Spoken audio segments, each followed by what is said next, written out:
to borrow his mule to plow the corn, and I was to help him hoe his cornfield out to pay for the mule. Better Yeah, Ballard Barrett. So we went over there and we hoed his cornfield out and said, well, while we're at it, might as well hoe Uncle George's cornfield out. And we did. And you remember Aunt Huldy, she was a square person. But anyway, you just love you to death, you know. But we come out of the fields down to the house and eat dinner. I remember it just as well as it was yesterday. We went out in the front porch and I laid down on a bench. And lo and behold you, I went to sleep. Well, they went in the kitchen and got some flour and put it on my face. They told me this now. And then they crossed my hands like this, and one of the girls, she went and got a rose off in the bush and put it on, and hot for Aunt Huldy come out there. And she came out and thought I was dead, and she fainted, dead as a wedge. They had to work with her to bring her back together. And, well, Uncle George girded up his team of mules in a wagon, come over. He lived on Lower Buffalo. Come over to our house, stay the weekend, and so they went over to see about the mules. And Daddy took a pair of overalls and a shirt and stuffed them up with corn shucks and took them over behind the house and laid them down. Well, you know, back then we didn't have any inside plumbing, and just before we went to bed, people said, "Well, we better step outside," and so Mother and Aunt Mary went down around below the house, and Uncle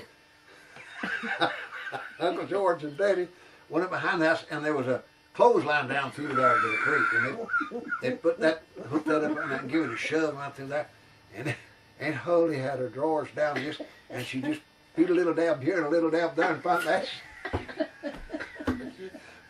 she fainted, and they had to carry her in the house. Yeah.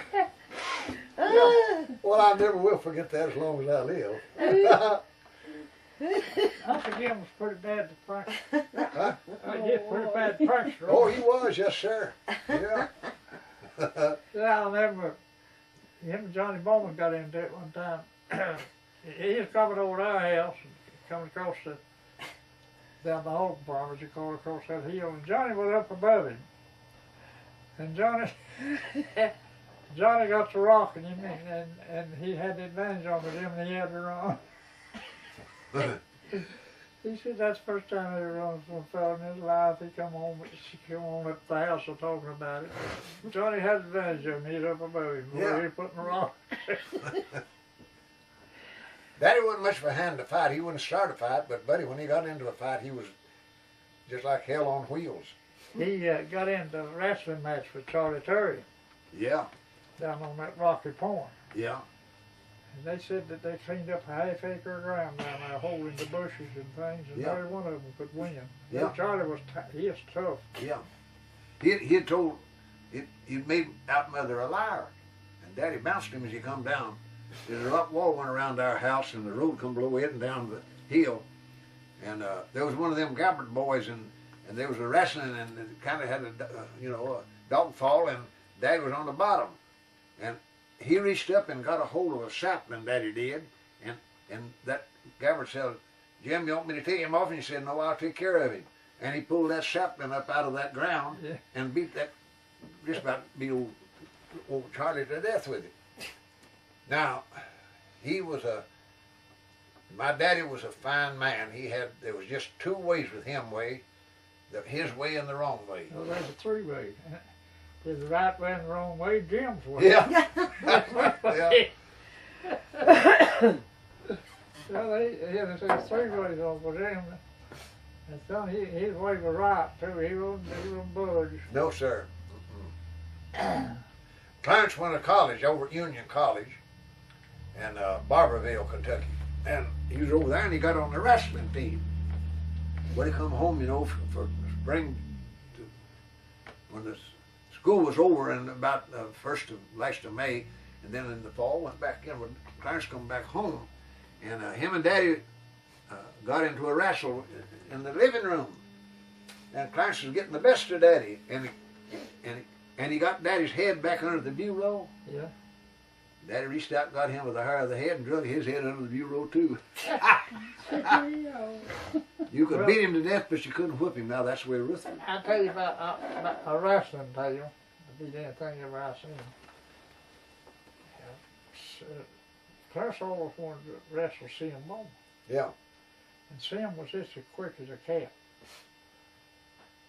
He was up to our house, and me and Clarence, we was going around Little Green, or we was going somewhere, and we met up down at the schoolhouse, and Sam and Study was going up to St. Marge. Yeah. And we met up right there, and Clarence bannered Sam for a wrestler. Son Sam Bowman stole him so quick it before you snap your finger. Yeah. And Clarence looked at him, and that was done with the wrestling. Yeah.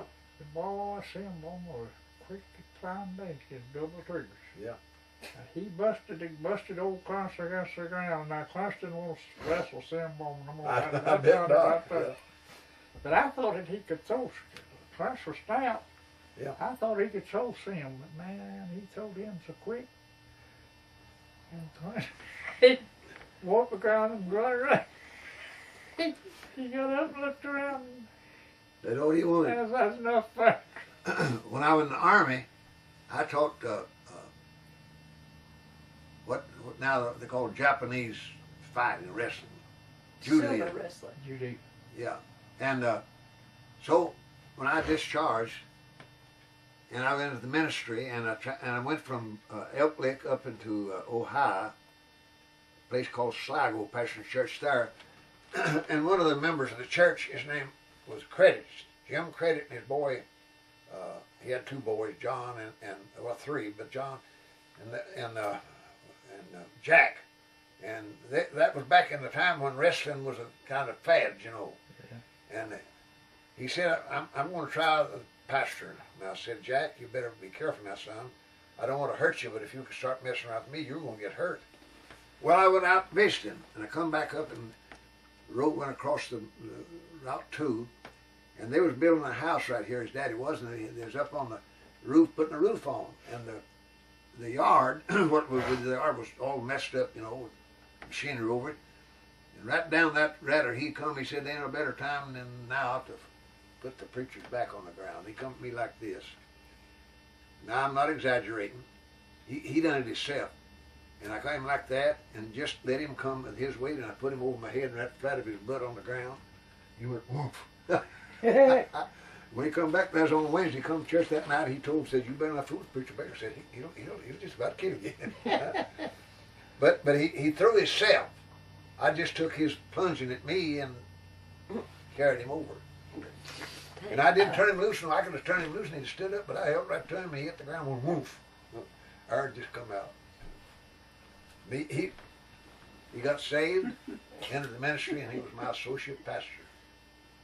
He's going to preach my funeral when I die.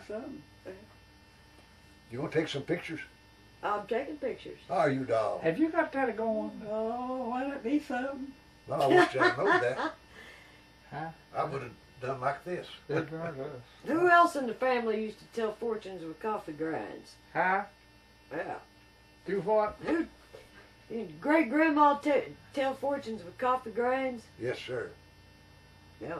Yes, sir, buddy. I've heard of that, but I don't know who it was. There's a man that was going with Gabbard. He was the county court lawyer. Well, that headache Jake Gabbard. Yeah. And he had a daughter. Beautiful woman. Yeah, she's pretty.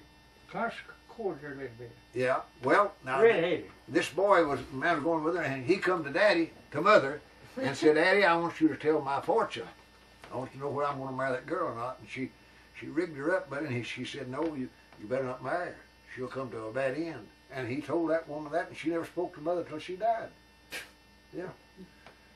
Well, now, I wouldn't tell you this if I didn't think you'd believe it. But my daddy had a hog. And it got out, had it pinned, it got out. And you know, a hog generally will go downhill, but this hog went over the hill. And he hunted and he couldn't find that hog, and Daddy didn't like for mother to tell fortunes. He didn't like it at all. In fact, he just forbid her to do it. She told the coffee grind thing. Yeah.